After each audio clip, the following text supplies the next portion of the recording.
the last couple of the last 10 days, basically 10 trading days have been quite a whirlwind. And I just wanted to emphasize, when you look at these sorts of volatility shocks, we basically had very, very low volatility for an extended period of time. And naturally, when you have this low volatility, when you have a low volatility environment, a lot of financial entities will lever up in order to both take advantage of that low volatility environment, but also as part of almost a mechanical VAR targeting type set of work that they're doing. And a big part of the low volatility environment, particularly the low price and volatility environment, was related to vol selling by a variety of agents in the market.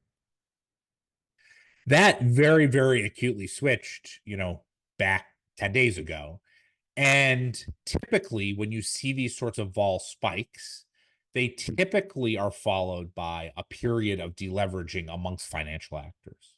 What's notable about this period relative to those previous periods is that we have reversed a vol spike faster than has ever existed in the last, almost 40 years of volatility behavior. In part, that's driven by the fact that the vol sellers are highly incentivized to keep selling in order and as a result keep price volatility low.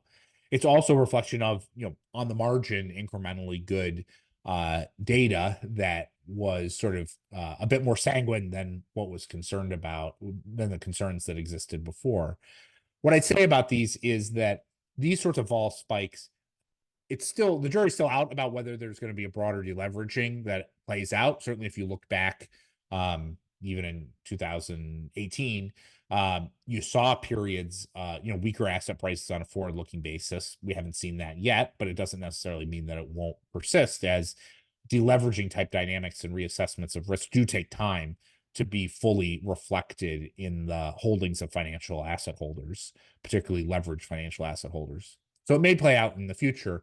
But regardless of whether it does or does not, I think that magnitude of volatility spike during that period, what it really highlights is the fragility of a late cycle environment where, to be frank, the unemployment report that we saw in the Friday before that vol spike was certainly not an unusual set of information. And it created a heck of a repricing of expectations of Fed policy, the US bond yield, stocks, et cetera. And that was really the impetus, which I'll talk about in a minute. That was really the impetus that created the knock-on effects.